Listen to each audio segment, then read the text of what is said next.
We're going to be talking about a guy named Samuel Smithers, which cracks me up because all I can think of is Mr. Burns and The Simpsons, like, Smithers. Yes. His little voice doing his little fingers. Yeah, it's hard to be scared of this guy. Should we be scared of Mr. Smithers? Maybe. Okay. Samuel Smithers was born January 30th, 1953 in Tennessee, around the Chattanooga area, and would later become a Baptist church deacon, married with a child, and he would move to Plant City, Florida, which is known as the Strawberry Capital. Unfortunately, Sam will have violent urges that he won't be able to control. He also has insatiable urges that require him to have sex several times a day. Hey, I suffer from that same atrocity. The hell you do. I do, for real. No, he doesn't. Okay. That's a damn lie. That's the truth. Whatever. Look, I'm having it right now. Whatever 30-second guy who gets worn out. I'm having sex right now. Look, you're a fat guy, and we both know that's not true. So hey, just, you know what? You know what? Just be quiet. 30 seconds to heaven is all I can say. No. That's absolutely inaccurate. But you have a good personality, so I'll forgive it. I'm funny. Yeah. funny looking. Okay, not much is known about Smithers' early life and childhood, except that it was seemingly normal from most people who knew him. His parents were married. They never divorced. He grew up in an average middle-class home, but his mother would later say that as an infant, Smithers rolled out of the crib and hit his head. See, I thought you were going to make it out of that description without any red flags for someone who may go on to do violence. And he's a seemingly normal home. The absence of an overbearing, mean mother or father figure. Well, we haven't gotten to that yet. Oh, but he hit his head. So he hit his head, so we've got a head injury. Okay, head injury. All right, sorry. His mother would also later admit that she didn't physically abuse him per se, but spankings were doled out as punishment in the home growing up. Well, I got my ass beat, spanked. Look how normal you are. I am normal. Yes. Not a bit egotistical. His mother was deeply religious, and she made the children attend church regularly. And like I said, most people were like, oh, this was a good, wholesome family. They went to church. They were just good, normal, average people. But his mother was like a religious fanatic, and she taught the children that premarital sex was very sinful. Which, I mean, any of us who grew up in like a Southern Baptist church can say, yes, that's pretty much drilled into your head. Well, yeah, I mean, good things come with, if you're waiting until you're older, established with someone you're going to stay with. There's some definite pros to that. But I think, depending on how you teach the children as they're growing up, these basic, rules you think are very important, it can be really scary. It can affect them. Well, it can. And so, I don't mean that critically, but I mean, I grew up going to a Southern Baptist church, and I can say there was a lot of that talk, oh, premarital sex is bad, you need to wait till you're married, as if sex were something that was like dirty and shameful. Right. Right? Yes. So he grew up in this. And like I said, a lot of people think he grew up in this really normal home, probably because they were getting the same kind of treatment at home. Like this was normal, maybe, in this community. Yeah, and some people can, put up that appearance of being just, all-American family, if you will. But his mother was pretty focused on sex being for marriage only, it's for procreation, and it's definitely not for pleasure. So Smithers later will say that he felt he was never allowed to relax, form friends, or even really have his own identity because his mother had such strong ideals on who she wanted him to be. Yeah, well, that's tough. She wanted him to grow up, get married, have a family. She had it all figured out for him. Right. So he manages to graduate from high school in 1971, where he went to attend Chattanooga Technical School until 1973. He earned an associate's in business, and that would later serve him because he goes on to hold several different types of jobs. He works as an electrician's helper, he's a volunteer fireman, etc. So when he finishes school in 1973, he's like 20 years old, and he meets and marries his wife Sharon, and she was only 17 at the time of their marriage. What did you say? What? She's only 17. She was just 17, and what I mean. You fucked my song up. Standing there. But, Well, yeah, I know. let's I go. just totally switched to a different song. Well, you shouldn't Well, do you that. can- And that was the best. Look, I'm a She's only DJ, and I can remix Winger and Tiffany if I want. Is that song called She's Only 17? Or the Beatles. I mean, Yeah, come the on. Winger song. Yeah. I mean, come on. Nothing weird about that, right? All right. So the 17-year-old future wife. Right. So he meets her. She's 17, which is, I mean, that's a little young. He's 20. It's a couple years difference. But they get married. And that the couple were together for several decades after, they couldn't have children of their own. And this was due to Sam's low sperm count. Oh, God. His mom done scared the sperm out of Sam. Well, this was a point of embarrassment for Sam. He had brothers, and they ragged him constantly about his inability to produce an heir, calling him feminine, you're not masculine enough. So this really bothered him. Well, yeah, I mean, damn, maybe they should ease up a little bit. That's pretty big deal, especially if someone's feeling, is it emasculated? Would that be right?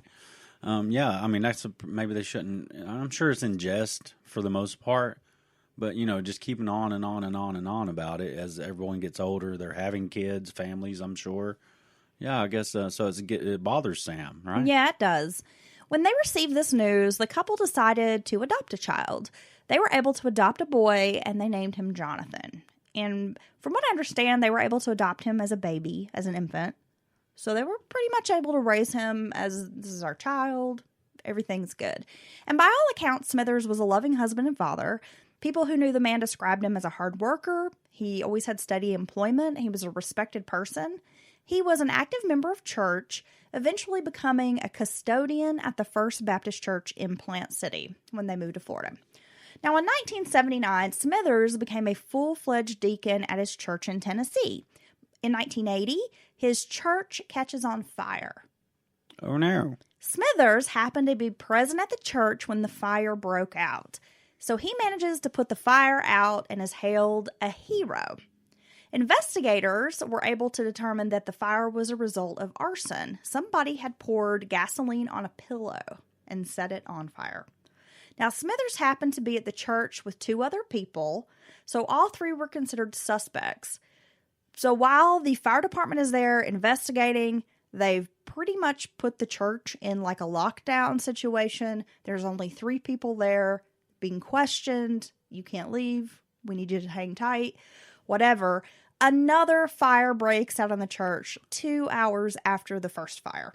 And some same 3 people in there? Like basically Yes. kept there? It started in a classroom. The church was on lockdown, and Sam discovered this fire as well. Oh, I see a bad pattern here. Now, no charges were brought against him, but a fireman on the scene would later give a statement that he saw Samuel Smithers with an erection during this time. Oh, damn, Sam. So he also could be doing that, what they call it, it's kind of like maybe hero cop, if you will. He's creating the calamity, and then he's resolving the calamity. Ding, ding, ding. Oh, my God. We have a winner. That's not healthy. Well, now, here's where and things... he's fully erect this entire like time. the fireman was like, dude, he totally had a boner, and he looked really excited about this fire. God, that's got to be pretty strange for the fireman. It's like, this is the first time I've seen this one. Excuse me, I have to go to a lot of fire, and then I can get a boner. Wait a minute. It's weird, right? What the hell? Okay, so like I said, here's where things get weird. So about 3 months after those January 1980 fires, which, by the way, up until this point, it was still under investigation, and he was still a suspect. No one had been arrested at this point. So this would be in April of 1980. Smithers shows up at a woman's house, and her name is Rose Bremen.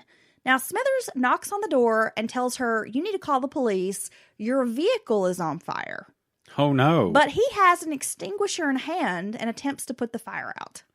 Now, at this time, police question Smithers, and they start another inquiry into the church fires. He confesses that he started the 3 fires. Yeah, okay, Sam, damn. So during this confession, Smithers explains that he really enjoys being the hero. So exactly what you said, Dylan. Now, I saw the pattern. He resigns from the church as a deacon, and they later forgive him. He's given a 3 to 5 year sentence, which is pretty lenient for arson, and it's later suspended on the account of his good behavior. So the state shows him mercy. They order him to undergo some psychiatric treatment, including some counseling, which he agrees to do. And because he is so willing to, go to this counseling, he's been up to this point a pretty upstanding member of society. The judge was like, you know what? I think you're a good dude. I think you just have some problems. Go to therapy. I'll suspend this sentence. Oh, well, he's catching all kinds of breaks, isn't he? In 1982, Smithers is 30. So he suffers two major blows in 1982. First, his father, Alvin, dies. Then, right after his father dies, Samuel is working for his wife's father at their family gas station. And he's robbed at gunpoint, then hit in the head with the butt of a shotgun, which, of course, that means suffering another head injury. Sam's head can't win. After the robbery, the whole family decides they're going to move to Florida, including Sharon's parents. So first, Sharon's parents settle in Plant City, while Sam, Sharon, and their young son move to Tampa. But from what I gather, that's not too far away from each other. Plant City seems to be like a suburb of Tampa. Now, Sam is hired at the Eastern Marine Company, but soon after, they go under, and he has to move on to work at the Tampa shipyard. So, as you can see, it's just kind of like this guy seems to not have a lot of good luck. He starts this one job, and pretty immediately it closes. He has to go find other work. And during this time, the Smithers family, their whole life seems pretty normal up until this point. I mean, besides the fact that he, burned down the church. Well, besides the fact he set multiple fires, two of them at a church, observed during at least one of the fires, very excited, we'll say. And then also he's unlucky enough to be robbed. Yeah. Like for real robbed. Right. And smashed in the head with the shotgun butt. Well, yeah, but other than that, everything seems okay. And then move to a completely new area and get a job, and the place turned right around and closed. Right. And now you're in financial hardship again. Right. Besides all that. Yeah. Now it's normal time. Everything else just seems normal aside from all of his problems, Dylan. God, you make it sound so terrible. Huh. Sam and Sharon had a good marriage. He's a loving father. They go to church. All is well, right? Well, all is well except for the young women who find themselves alone with Smithers. During these years, Smithers would go on to embarrass and sometimes frighten young women at church or wherever he might encounter them by suggesting they have sex. He sexually harasses these women and makes explicit sexual comments. So he's an older man at this point, right? Well, yeah, he's in his 30s. Oh, he's 30s. Oh, I was thinking, oh, no, he's doing creepy old man shit. Well, from about 82 up until 94, there's about a good 12 years where he's in his 30s, right? Into his early 40s, where he just seems like the normal family man. There's no incidences after the robbery, after they move. While they're in Florida, everything seems great. However, like I said, he's got this double life where he can't control these sexual urges. That's so inappropriate and so very wrong to do to anyone. Put them in that uncomfortable situation.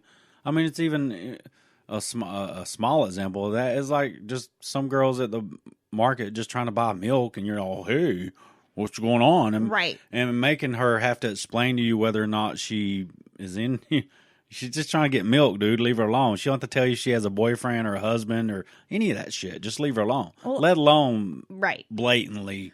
Well, as I mentioned in the beginning of the story, when they moved to Plant City, I mean, he's going to work a couple of jobs, but at some point he finds himself being the custodian at the church. So there are quite a few times when he's alone with young women. Right. Whether it's a Sunday school teacher, just a member of the church, maybe the church secretary. And so he has this really bad habit of making inappropriate jokes, talking about sex, making them feel really uncomfortable, and even going as far as propositioning these women. In a damn church. And as you know, I mean, it's not uncommon for women to just feel ashamed of this kind of thing, even though they're the victim, so they don't tell anyone. Well, yeah, and sometimes a guy especially in a church, you know, they feel embarrassed. They don't want, who am I going to tell? And is somebody going to believe me? I mean, he's just a good dude. Everybody likes him. Yeah. Right. And especially if he's trying to come across as funny or whatever, you know. But, yeah, they may be afraid of what everyone will think, not believe them, or who knows what they're thinking. But that's even in a church setting makes it even worse. No, definitely. I mean, really, that trust and everything that's supposed to be in that kind of a setting. By 1994, some of the young women have started to report his behavior to the higher ups at church. And so the people in charge, the pastor, some of the, deacons and like elders of the church get together and have a meeting with Smithers, and they confront him about his behavior. They suggested that he seek counseling for his problems because they believed that he could have a sex addiction. When he refused to seek therapy, the church asked him to resign, and he did peacefully. There wasn't, any problem about it. He said fine, and he left. Well, during this time, from about, like I said, 1980 to 1994, so 82 to 94, he'd been living the secret life. So while appearing to be a loving father and husband, being a good dad, working, being a member of the church, just being like the normal dude, he was sneaking out to see prostitutes at night when his wife was in bed asleep. Yeah, it sounds like Sam might have an issue. Sharon had been working as a teacher's assistant, and like I said, Sam was working as a custodian at the church. Their son, by the late 80s, he was in college. They adopted him in the 70s, so by this time he's grown and out of the house. Sam would have loving sex with his wife. I mean, she would describe it as, we were making love. Oh, okay, Sam. So he had a normal, I say normal, he had an active sex life with his wife. So it wasn't like they were ignoring each other or one or the other not into it. Right. They had what she viewed as a normal relationship. Like, we have a normal, healthy sex life. We make love. But that was not really what Sam wanted. He was into rough sex, and he wanted to get down and dirty and do the nasty, wild, primitive, kinky sex. He wanted to shake the room. Oh, he wanted to do like monkey sex. He wanted to be like, ooh, ah, ah, like swinging from the trees, Yeah. and like, sex swings and... Oh, so he's trying to... I don't know. So I wonder if he tried that with his wife, or if he felt like that was too much to try to do with your wife. Well, I'll get into that here in a second. Oh. So he started to hire sex workers to fulfill these outrageous fantasies he was having, which just sounds like he was just trying to shake up the vanilla sex he was having at home. I don't know. Now, I think we see this a lot with serial killers.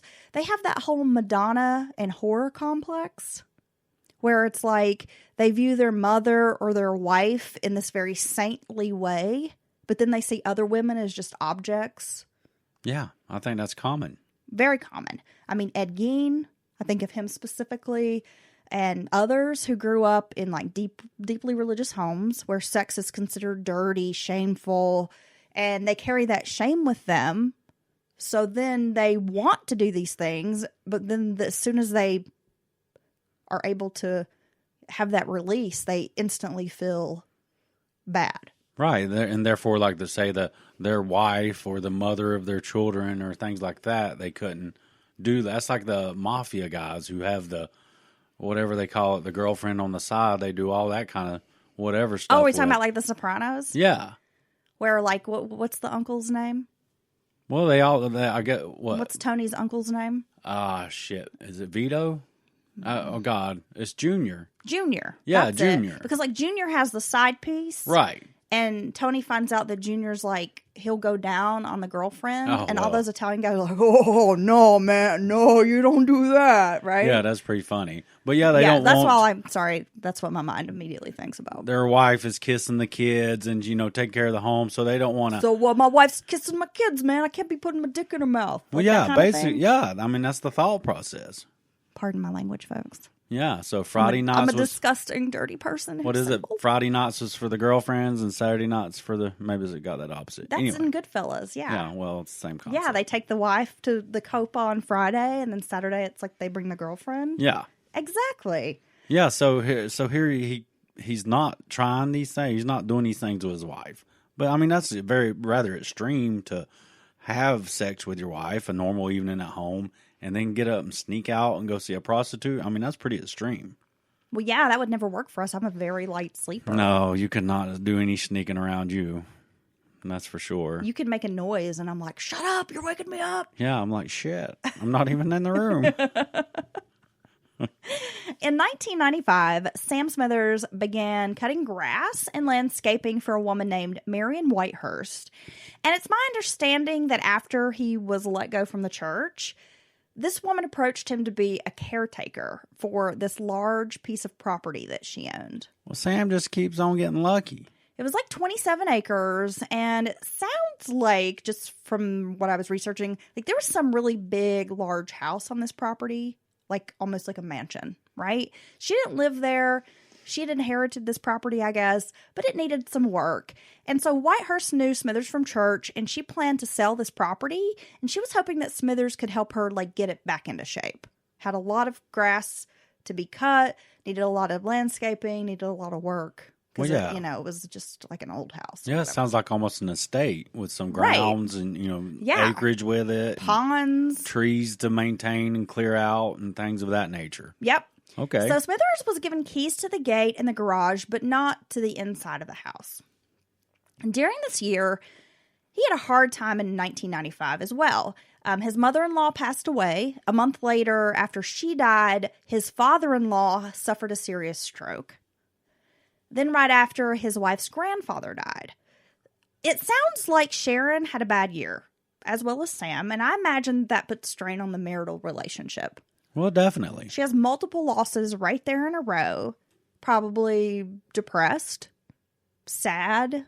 She's going through those grieving stages. I'm guessing maybe intimacy was not something she was into at that time. Well, I mean, that's a lot to deal with. That's a lot of loss in a short period of time. Right. So she's probably shutting down. Right. And a lot of that, I'm just speculating, is probably physically. Well, I think a lot of women and men too. I don't know. I don't speak for you. Although I should speak for you. You should never speak for yourself. I'm sure that I'll allow it. Shh. Be quiet. No, I'm just assuming that podcast. when people shut down emotionally, sex men and women do it, I think. Sex is probably not on their mind, right? No, you're not. You're sad. You're sad, like, deep inside of you. It's very intense. It's not, you don't want to have a good time. You don't, I mean. You're not like, hey, I'm throwing on the little red number. Let's get busy. Yeah. Yeah. So they probably. Bring out my friend with the extra batteries. Woo. So there probably was some withdrawal from each other, and then, even the spouse can get, in Sam's case, could get like a bit of a fatigue with it. I mean, it's a lot for he's having to deal with it as well, deal with her, it's, so, and that's not even that make him a bad person. It could happen, get just like, damn. Yeah, well, it's just all about that her. With the fact that he does seemingly have this like sex addiction, right, like that's he's not hypersexual. Good. Like, he wants to have sex 4 or 5 times a day, can't ever seem to be fulfilled with sex. Well, that's going to And he's already started sleeping with prostitutes. So I think coupling that with his wife's situation, her grief, the way she's feeling, it's not a good recipe. No, it's not. And he has access to this other place. Oh, my God. Right. So Sam just starts basically going nuts. Okay, so Sam's losing it. He is losing it. He just starts hooking up, picking up sex workers, like, almost every day. Okay. Quite a bit. As much as he can afford, I guess. So in May of 1996, he met a sex worker named Denise Roach, and she called herself New York. Oh. She was 24. She's an African-American woman, and I should mention, Smithers is a white guy. So he picks her up. They drive to this remote home that's owned by Whitehurst. He takes her to the bedroom in the house. Now, how he's able to get in the house, I'm not sure, but he does. Takes her in there, they have sex. Then he walks her back out into the yard, and it was then that Smithers beat her repeatedly on the head and then strangled her to the point of unconsciousness. Damn, Sam. He then stabs her in the face, neck, head. He cuts her so deeply that the stab wounds basically penetrate into Denise's brain. Sorry, I'm like yawning. I don't mean to. So they basically penetrate into her brain. Through her skull. Yeah, that's how viciously he is, and with as much force as he's using to stab this poor woman. So it sounds like he is not sure what he wants to do, and it sounds like there's some type of rage inside of him, obviously. And that sounds so brutal. It sounds very brutal. Smithers then dragged her body to a pond on the property, throwing her in the pond. Afterwards, he went home and cut his grass. Damn, I don't know how you do that. Now imagine this is a man of God, or so he proclaims. Wow. Well, I mean, I think just with the when it began with the inappropriate comments and things of that nature, propositions to women at church, maybe he doesn't take that man of God thing so seriously. Yeah, he seems to be a man who's very conflicted. Yeah, he does. Like he's got a lot of inner demons battling, right? Because on the one hand, he does consider himself to be religious. He's a man of God. He believes in God. He wants to do right. But then he has this internal internalized thing. Internaled. It's like a kernel. He has this internal thing, like where he Got just, internaled. he gets all internalized. Yeah, I got internaled Rage at work. and the sex, and I mean he has a lot going on. Well, I mean, we've heard this before. He can embrace that life and have this appearance of being normal, but then have this complete double life, even with the prostitutes and the sex and sexual encounters and things like that. And it just sounds like he's progressing. It was only 2 weeks later when Smithers feels the compulsion again. This time he found a sex worker, 31-year-old Christy Cowan, and she's a Caucasian blonde woman. Cowan had once dreamed of becoming a nurse, but she became addicted to drugs, began selling her body to pay for her addiction. She had moved to Florida from Connecticut with her boyfriend and her 2 kids, but upon failing the entrance exam for nursing school, she became really depressed and ended up getting hooked on drugs. Oh, so it was only 2 weeks between his first time he killed someone. And he's probably had these feelings and this rage and stuff before for a long time, and he never got that kind of a release for him. And that's not a very long cooling off period between your first murder and want to do it again. Only 2 weeks. And I mentioned Christy Cowan's a Caucasian woman. New York was a African-American woman. And I only mentioned that because some of the research that I was doing, some of the articles and some of the newspaper clippings, we're kind of talking about that a little bit. How, I guess up until this point, we had seen serial killers like the Ted Bundys, that kind of thing. Specific type. They typically have a specific type. Down to hair color, race. And typically kind of kill, and a lot will kill within their own ethnic group or whatever. And so at the time, I mean, this was the 90s, they were kind of like, whoa, they thought this was kind of an unusual point. Well, because the victims are so different. Right. The only thing in common is they're the sex workers. Exactly. But it wasn't like they looked alike at all, anything like that. So I thought that was interesting. He didn't seem to have a type. So I mentioned that for that reason, I guess. So he decided to take Cowan to the Whitehurst property. I imagine he takes the sex workers there, 1, because they've got privacy, but 2, maybe to impress these women. Well, yeah. It sounds like at some point he's gained access into the home. Who knows how? And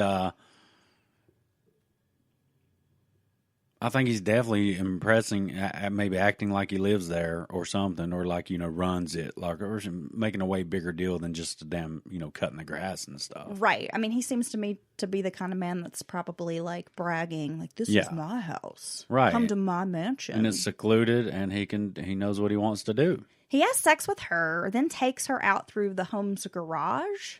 I'm going to take you back now. It's the garage. So while they're in the garage, he grabs an axe with a blitz-style attack on this unsuspecting woman, begins hitting her in the head multiple times with the axe. Jesus. This didn't kill her. So he strangles her like he did with New York. He drags her body out to the pond to dispose of her.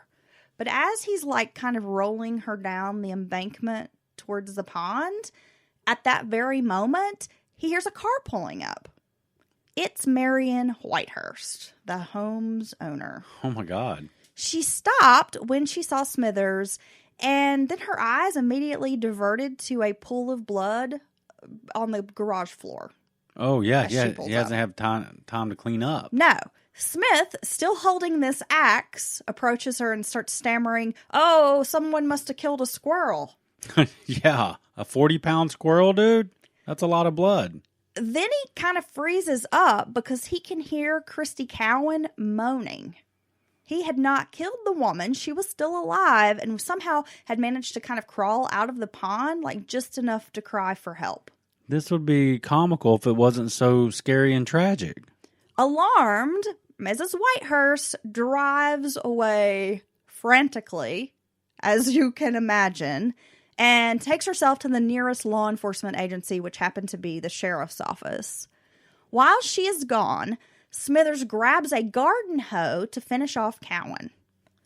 The sheriff's deputies find this woman, Cowan, deceased. She's been thrown in the pond, And while they're in there searching, they stumble upon the body of New York. She's already starting to decompose. It's been 2 weeks that she's been in this pond. Immediately, they go to Smithers' house and arrest him. And he agrees to go along if he can bring his wife with him. Well, for one, if I was his wife, I'd be like, hold up. I don't know what you're into, but you might be in, you're in this by yourself. Now, did he really, was he having some disassociation from reality, or because it's like he thought he was going to get away with this, or like he can just put it off for a little longer or something. I mean, she caught you in the middle of doing whatever you're doing, attacking and brutalizing this woman, trying to murder her, and then she speeds off. You got to think she's probably going straight to the cops. How, wouldn't it be the smart thing to not attack this woman anymore at that point? I mean, really, I don't get it. Well, investigators agree that his wife, Sharon, can come along to the interview, which is odd. Yeah, wait till they start asking these questions, babe. Once they get him to the station, the cops ask him, hey, can we conduct a polygraph? Will you take a polygraph test? And he's like, okay. I would say no. After the examination, investigators explain that he failed the test. It's because it's junk science, sir. Once he figures out he's caught and he hears this, I failed the polygraph, he immediately just starts blubbering, confessing everything. He's officially charged and placed in jail awaiting trial. And during this time, investigators reopen another cold case involving a prostitute. And though they can't prove Smithers committed the crime, they peg him as their prime suspect. Well, I mean, that makes sense to dig through and see if you have another woman who went, disappeared in similar circumstance. And this won't be the first one, so... Oh, my gosh. Yeah. So his trial begins in December of 1997, and it's going to stretch out like almost a year and a half. The jury heard from forensic experts who find his semen inside Mrs. Whitehurst's home. Oh, my God. Not inside Mrs. Whitehurst. They went in there with like a black light and just everything lit up. Yeah, they found like a used condom that had his semen, and they also found his semen on a rug with blood that they believe came from New York. So they're able to match your semen in the house. In the same area that the victim's blood's at. Yeah. Okay. Smithers testified in his defense, which is never a good idea. That's abnormal. He took the stand. Now, this is where things just get crazy, Dylan. He said he had had an affair with an adulterous woman at church named Mimi. Ooh, Mimi sounds like an adulterer's name. Now somebody's going to message you and be like, I'll have you know my grandma's name is Mimi and she is a saint. No, Mimi sounds like is a saint. A sweet person. So this is a fake Mimi. It's not the real Mimi. Mm-hmm. I don't believe Sam. Sam said a mystery man had witnessed the affair, took photos, and threatened to tell Sharon about the liaison unless Smithers gave the man access to the home where he was caretaker. Oh, well, come on, Sam. Smithers claimed this man had killed both women, then forced him to take care of their bodies. Now, he didn't have Mimi's last name, had no details on the mystery man's identity. The mystery photographer? He was like calling him Mr. X. No way. Yep. Oh, my God. Couldn't explain why he hadn't gone to police. His only real response was that he feared his family was in danger. Of course, this is all bullshit. Well, I mean, the guy's name's Mr. X. He's capable of anything. A video surveillance tape is shown from a convenience store of Cowan and Smithers about an hour before Mrs. Whitehurst surprised him at her house. So and there's a clear videotape. Him, the sex worker he just killed, they go in this convenience store together. They're buying whatever. Probably they getting leave some drinks together. Yeah. Smithers claimed that he had helped Cowan. She was having car trouble. When he gets her in his vehicle, he's going to take her to this gas station, try to get her some help. She demanded money from him. Or she was going to say she had been raped. Oh, so Mimi took advantage of poor Sam. This Mr. X, got it all on some kind of evidence to blackmail Sam. And now he's had the poor misfortune to pick up this young lady. All he was trying to do was help her out. And now she's blackmailing him as well. Okay. He takes her to the house to pay her off. Apparently he just has a cash box there. Hey, my money's at this house. Come with me to the house. Yeah, right? when she sees the house, she's like, I've hit the jackpot. She was not happy with the amount of money. She threw a drink on him, and this sent him into a rage. He hit her in the head with the axe. I mean, once you hear the entire story... It wasn't me. Yeah, once you hear the entire story, it kind of makes sense from Sam's point of view, right? I mean, it's not total bullshit. It is not outrageous No, at all. it's not. It doesn't sound totally made up. Incredibly believable. Like, not even well constructed. Yeah. Other sex workers testified that they'd been hired by Smithers, who had tried to persuade them to go to the property, but they had refused. Ah, so yeah, I figured he was pretty well known with the frequency he was, getting these prostitutes. I figured he was pretty well known in the community in the area where you might, come upon a lady of the night. Other sex workers in Tampa, which I'm assuming is probably pretty small group of sex workers. Yeah, right on the streets, and they talk to each other. They know him. And they had understood that, oh, yeah, this guy Smithers, well, I've gotten into his vehicle, but I wouldn't go with him to this property. Right. Right? So they're testifying that, yeah, he's hired me. He tried to get me to go there. I wouldn't go with him. By the end of the trial, Sharon had divorced him, and she had remarried pretty quickly after she and Sam split up. She has a new husband. Smithers' story had fallen apart, and it only took jurors about 35 minutes to decide he's guilty as fuck. It's long enough to get lunch. Guilty AF. He eventually is sentenced to the death penalty, where he is now residing on Florida's death row, awaiting a date with the electric chair. They should hit him in the head with an axe or strangle him. I mean, as carrying on a little bit about Sam because he's such a dumbass, but I mean, he attacked. And who knows, there could be other people that he attacked, didn't go that far when he's worked. It's like he worked himself up all the way up to, actual murder. Sam looks stupid, by the way. And he may have attacked and hit women. I will post his photo along with this I got to see this fucking guy. On our Patreon page. But yeah, he looks like a dumbass. A psychiatrist named Dr. Godwin examined Smithers for the trial to make sure he was mentally competent and all that. He's just dumb, Your Honor. Well, yeah, pretty much. But Dr. Godwin would later say that he believed Samuel Smithers had probably killed multiple sex workers and had placed their bodies in other locations. Oh my God, he's called the Deacon of Death. After the case had been closed for some time, detectives were taking a look at another cold case murder of a sex worker, and her name was Rosalind Cruz. She was a sex worker who'd been murdered, and the kicker was she had been Cowan's roommate. Really? Right.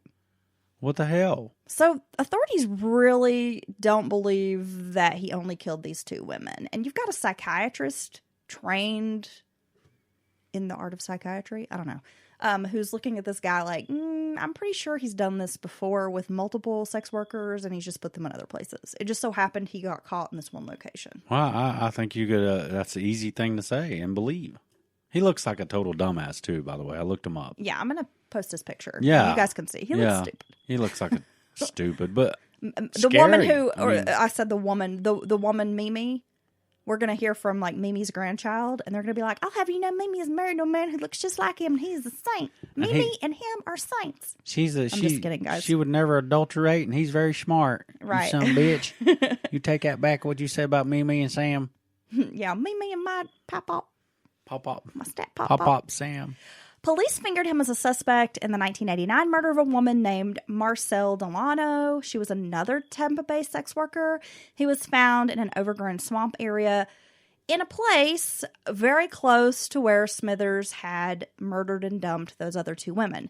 Delano was found on November 27th, 1989 by a group of people who were out in the swamp. Don't know what they were doing there. She was naked, but for a pair of white socks and a pink pullover. Her body was lined with stab wounds. Delano, like many women on the streets, had a childhood that was rife with abuse. She was addicted to drugs, had numerous prostitution arrests, and on the day she went missing, she had had an argument with her daughter about getting some help for drugs. That's sad. Her family had held an intervention. She had a daughter, and from what I understand, I think the daughter was an older teenager, was very aware of what her mom was doing. The girl, along with some other relatives, had sat her down for this intervention. Like, we want you to go to rehab. We really feel like you need to get some help. You know, your life's in danger, or you can't be doing this. She was very pissed off, as we've seen on the show Intervention. People don't like to be told, you got to stop this, right? It doesn't, and until they're ready, I mean, it's hard to make them ready. Until they're ready to do it, you're usually going to be met with anger and you know, and all that. They're right. So she has this like really angry exchange with her family. So that's the last time they saw her. Leaves mad, takes her mad money, as Dylan calls it, packs her little mad bag and leaves. And she's last seen getting into a white truck with a man who had a mustache. So the house where the 27-acre property was, 2.5 miles from where her body was found. Oh, there you go. Smithers drove a white Ford Ranger at the time. He had a fucking mustache. He had a mustache. He also worked at Burrell Electric Company in Tampa, which was about a block away from the spot where Delano was last seen getting into a white Ford Ranger. Well, I mean, that's all circumstantial, but given everything else we know about Sam, I think it's easy to see why investigators think he was connected to that as well. There was DNA, but it was such a small amount that it came back inconclusive when it was tested. But when police, after he's been incarcerated, he's already on death row, they sit down with him, start asking him questions about this woman. He denies having met her, doesn't know her. But detectives noted that when he saw the picture of the woman, that he was just laser focused staring at it for like a really long time. Oh, well, there you go. Which they were like, it seemed almost like he was reminiscing about something, or he did know her. Well, if he truly didn't know her, he would just blow it off and be like, yeah, whatever, guys. And he probably wouldn't be fixated on her picture. It's always a dude with mommy issues, bruh. Shit, moms. Y'all have got to make sure you don't make maniacs out there. Mamas, don't let your babies grow up to be serial killers. You gotta hug them and love them and such. Don't smack their pee-pee and tell them it's bad. Don't hit them in the head too much. Don't throw them on their heads when they're babies. I don't know. Is that a good song? I think Are we doing good? No, Is it good? I think that was bad. Okay. Oh, well, okay. So I didn't know anything about Sam Smithers, and I don't know why. So I just learned about Sam Smithers, and I mean, it's not necessarily a mountain murder, but he is from Tennessee. Yeah, he's from Eastern Tennessee. So I was like, okay, I think that's close enough that we can talk about the guy. And he's on the East Coast. It's Florida. What are you going to do? Yeah, I mean, he just attacked. You're just, here you are, a sex worker, going about your business. Just trying to make some money. Just doing your thing, right? And that's fine. It doesn't even matter if you're on drugs, if you've been shitty to your kids or family or any of that. These people do not deserve to be attacked like this out of nowhere by some insane person who don't even know what the hell they want to do, and just brutalized and killed. And so often they're just brushed aside or ignored until, it's so obvious you can't ignore it anymore that they've been killed. Well, what I find about these sex workers' cases, so many of them, I would say an overwhelming majority of them are cold cases. They're unsolved. They are. Because in the beginning, they weren't missed for, a while or, weeks or months before. Well, yeah, because when their families report them missing, it's like, oh, well, they've got charges. They've been a prostitute. Oh, they're in this high-risk transient lifestyle. Or they are in that lifestyle, and they do go weeks or months but without talking to people that care for them. And so it's, a couple, 3 months before anyone even knows something's happened. So there you're already behind the 8 ball, and let alone if the cops even take it serious. They figure they just took off or some people might be like, oh, well, if something happened to them, they shouldn't have been doing that. Well, it's like when we discussed Samuel Little. Well, that blows my mind. So many of his victims. That blows my mind. 90-something women. And a huge majority of those women are still unidentified, or they were cold cases, or no one was missing them at all. If he was pulling a Dennis Rader and stalking just like regular citizens and killing them, you think he would have got almost to 100? No. He wouldn't have, because the whole area, everyone would be losing their damn mind because, regular America or whatever, small town America or whatever you want to say is being attacked, and this must stop. But it's these throwaway people that are pushed to the side, marginalized communities, and it's like there's throwaway people, and I don't agree with that. Well, I think it's clear that Samuel Smithers would have continued to murder. I feel like he would have been... I mean, we may not know the extent of the damage he did. We know of 2 victims, but there could potentially be a lot more than that. Well, I think there's I wouldn't be surprised at all if it came out, next week that more victims were tied to him through confession or whatever. Because, I don't know, he was just, he was out of control, wasn't very, I don't know.